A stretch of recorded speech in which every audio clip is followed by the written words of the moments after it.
Bienvenidos, esto es Fuera de la Caja. Yo soy Macario Esquetino y les agradezco mucho que me escuchen en este análisis de lo ocurrido durante la semana que termina el 7 de enero del 2022.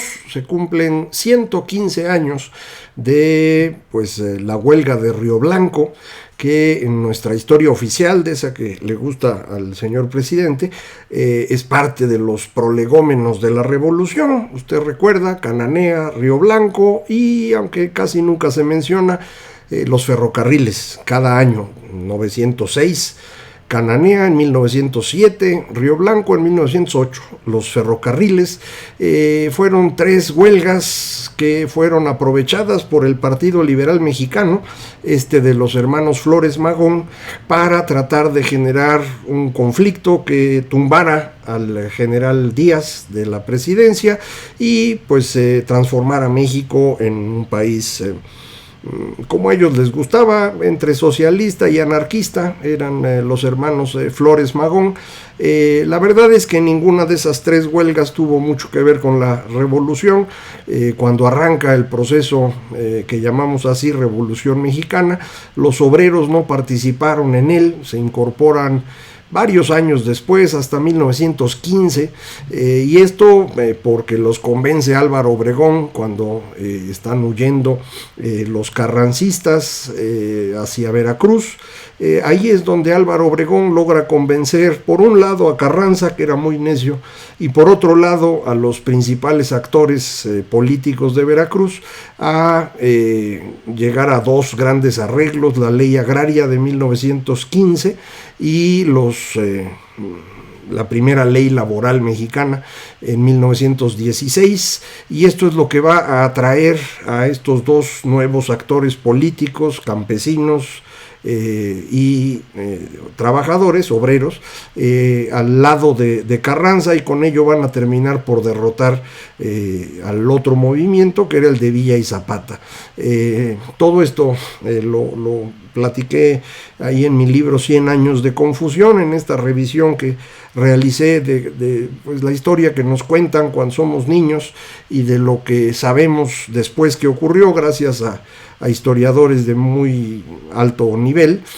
Yo simplemente recopilo la información de varios de ellos y la pongo en un contexto lo suficientemente útil como para entender todo el siglo XX. Ese era el objetivo de ese libro, y ahí viene la explicación de lo que ocurrió en Río Blanco, por si la quiere usted leer un día de estos. Pero bueno, estamos ya 115 años después, en el 2022, y estamos arrancando un año en el que seguimos como veníamos. No hay razón para esperar ningún cambio. El señor presidente tiene ciertas ideas fijas y no las va a cambiar. No está en su personalidad la capacidad de negociar, buscar acuerdos, de tratar de construir algo con otras fuerzas políticas.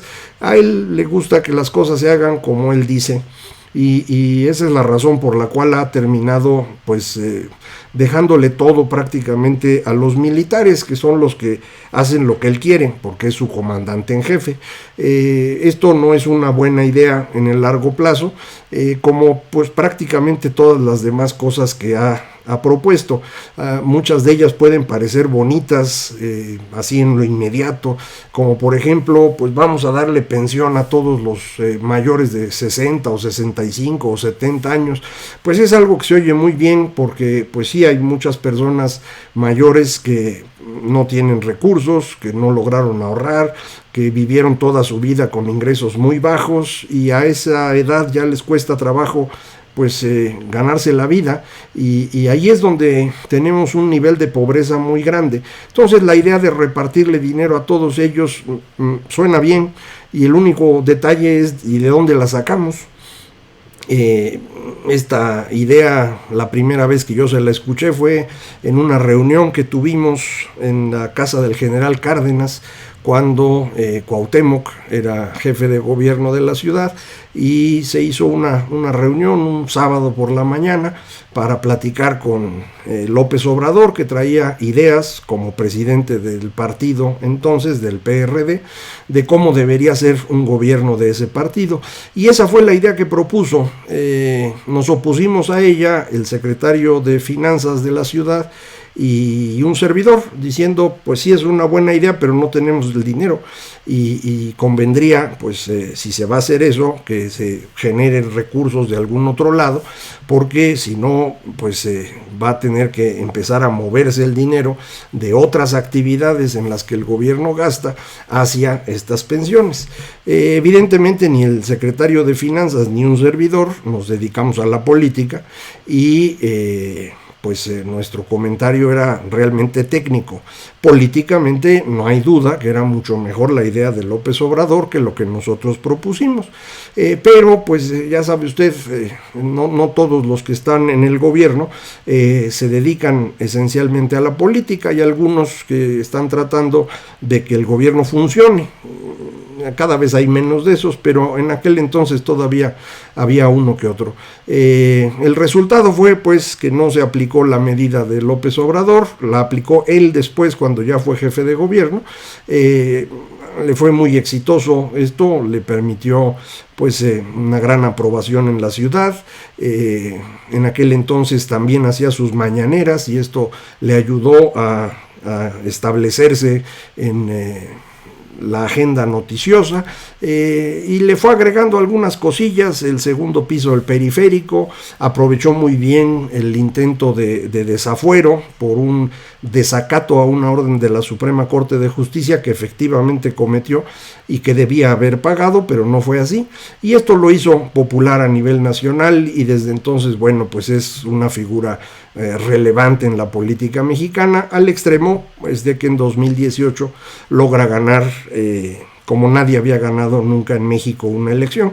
El resultado de eso pues es que ha hecho lo mismo que estaba haciendo cuando estuvo en la ciudad, lo mismo que ha hecho toda su vida, medidas que se oyen muy bonitas, pero que tienen costos muy grandes en el mediano o en el largo plazo. Ahora repite lo de las pensiones, esto ya se hacía desde 2006, pero era un monto bastante moderado, ya no es moderado, ha ido creciendo. Otra vez, qué bueno por las personas mayores que ahora reciben su dinero, eso sin duda. El asunto es que no vamos a tener con qué pagar, porque pues no nada más son esas pensiones, están las del Seguro Social, las del ISSSTE, las que han ido acumulando en Pemex y Comisión Federal, que además les devolvieron pensiones de privilegio que se les habían quitado con la reforma energética, y ya se las devolvieron. A la hora que suma uno es una cantidad muy grande, que además va creciendo muy rápido porque las personas ahora viven más tiempo, y no tenemos con qué pagar. Al no tener con qué pagar las pensiones, pues el asunto es que son una obligación, y entonces el dinero tiene que estar. Hay que quitárselo a otras cosas. ¿A qué se lo quitamos? Pues a todo lo demás. Sobre todo si adicionalmente se quiere apostar por esta estrategia de petróleos y electricidad, que ya hemos comentado no tiene sentido, pero cuesta mucho.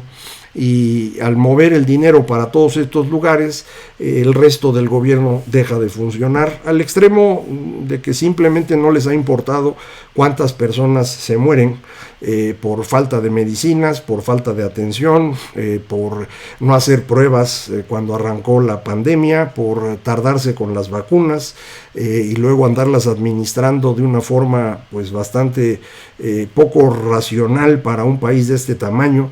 Estamos haciendo lo que pues muy probablemente fuera razonable en un país con un ingreso promedio de la mitad del que tiene México, pero con el nuestro me parece deberíamos tener un sistema mucho más flexible en el cual hubiera muchas vacunas disponibles para que la gente las pudiera aprovechar. No ha sido así. Y bueno, confío en que esta ola de Omicron en la cual estamos metidos ya no sea tan grave. Todas las señales que tenemos es que es una enfermedad menos letal, muy contagiosa, pero menos letal, Al día de hoy yo todavía no sé si esto se debe a las vacunas o a que el virus en sí, en esta nueva versión, es menos agresivo. No lo sé, la verdad. Probablemente lo sepamos en unas semanas, pero mientras sabemos eso, otra vez lo que habría que hacer es cuidarse. Nuevamente el presidente no lo hace. Con la mañanera del viernes 7 de enero le comentaron que se había contagiado la secretaria de Economía y él comentó, pues sí, la vi yo hace 2 o 3 días, pero no me voy a hacer la prueba. Pues así es muy difícil tener liderazgo en términos sanitarios. Todo esto se ha hecho muy mal, pero pues usted ya lo sabe, no vale la pena continuar con ello. También el viernes 7 en su mañanera el presidente regresó al ataque en contra del Instituto Nacional Electoral. Ahora dice que él va a hacer un plan de austeridad para que lo aplique el INE. El INE es un instituto autónomo, no tiene por qué hacerle caso en nada.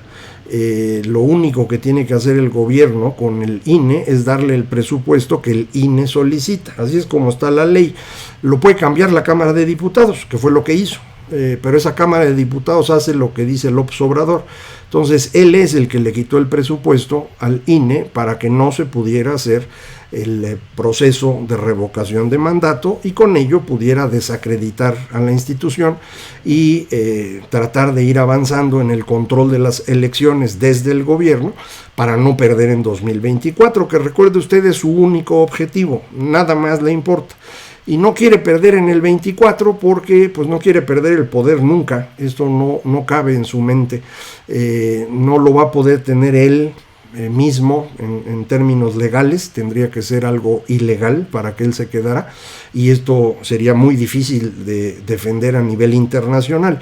De forma pues que va a tratar de poner a un títere. En estos momentos el títere es la señora Claudia Sheinbaum, que no le va muy bien. A pesar de que yo creo que en la Ciudad de México hizo la señora Sheinbaum las cosas mejor de lo que se hizo a nivel federal en cuestión de vacunación, en otros temas la Ciudad de México no le va bien, en particular muchos problemas con el transporte, que usted ya conoce, incluyendo la tragedia de la línea 12 del metro, pero también es el peor desempeño económico en el país. Es la entidad que más empleos ha perdido, no los ha podido recuperar adecuadamente, y esto pues me imagino lo vamos a ver también reflejado en términos del valor agregado que se genera en la capital del país. Los datos saldrán en los siguientes meses y ya los platicaremos cuando salgan, pero pues si la señora Sheinbaum no tiene un gran carisma y no tiene resultados muy positivos, pues es difícil vendérsela a la población y no tiene otro candidato ahorita el presidente. De hecho, lo que tiene ya son opositores a esa candidatura. En particular, el más agresivo está siendo Ricardo Monreal. Le encarcelaron a un colaborador muy cercano en Veracruz a través de este gobernador que ya comentábamos hace una semana, Cuitláhuac García, que pues es un desgobierno absoluto.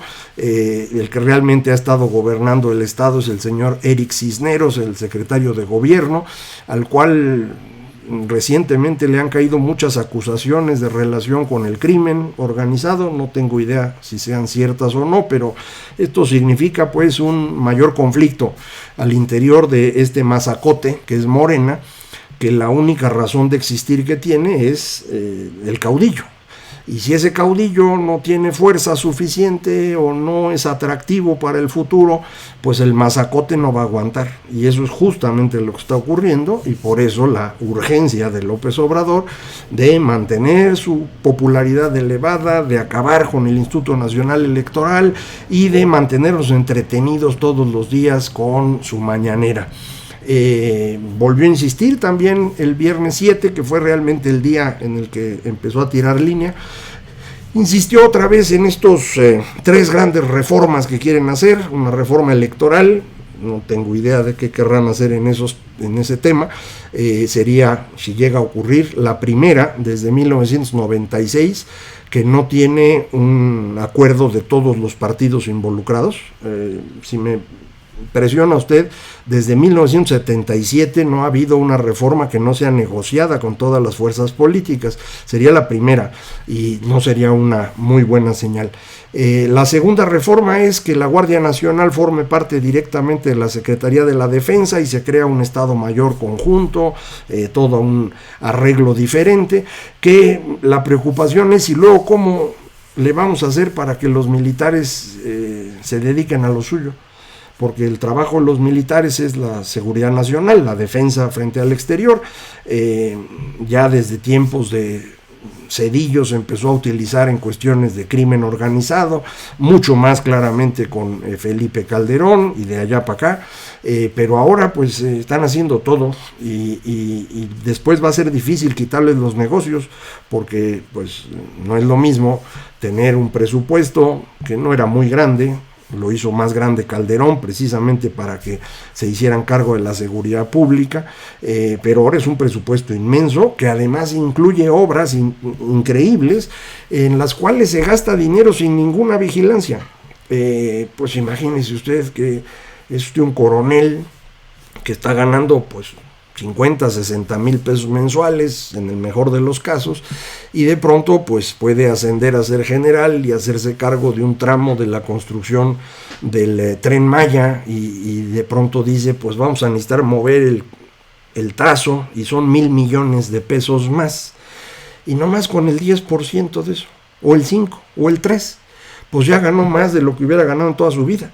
Pues esto es un problema, No tengo yo duda de que el ejército mexicano es una institución muy importante, donde la gente realmente está preocupada por el país, pero pues todos los seres humanos se aflojan con el atractivo del dinero, y es un problema estarlos poniendo en ese riesgo, y eso es lo que hemos estado haciendo. La tercera reforma es la más peligrosa de corto plazo, que es la reforma eléctrica. De llegar a ocurrir, esta reforma realmente coloca a México fuera del desarrollo internacional. Nos haría imposible mantener el funcionamiento del sistema eléctrico, y pues además de pagar más, tendríamos apagones de forma generalizada. Simple y sencillamente no hay manera de que Comisión Federal de Electricidad se haga cargo del sistema eléctrico nacional por completo. No puede, no podría nadie. Por eso es que hay tantas empresas participando. Si Comisión Federal se concentrara en el área suya, en donde es un monopolio, y lo ha sido siempre y lo seguirá siendo, que es la transmisión, tendría suficientes recursos para vivir tranquilos. No tienen problema en cuestión financiera si se concentran en eso. La necedad de que además de transmisión tengan generación y tengan la venta al menudeo, es lo que nos puede complicar la vida, y esa necedad no tiene argumento técnico detrás, tiene un argumento ideológico. La idea de que el Estado debe controlar la producción o generación de electricidad. ¿Con base en qué? Con base en nada más que así debe ser, porque así cree el viejito que está a cargo de eso, que es el señor Bartlett, y así cree el señor López Obrador. Los dos son personajes de los años 70, eso aprendieron de niños y eso quieren hacer. Para nosotros sería muy costoso. Esto ya no es nada más una discusión en México, ya es una discusión internacional.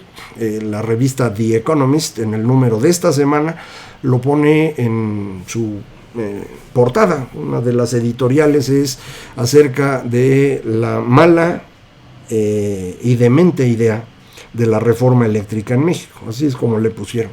Entonces, pues son las ideas sobre las que nos vamos a estar moviendo. Poca información económica en esta primera semana. La más importante es la inflación, ya la conoce usted, un poquito más baja la inflación de diciembre que la de noviembre, pero la inflación subyacente, que es la importante, esa sigue creciendo. Y esto significa que el Banco de México va a tener que seguir subiendo sus tasas.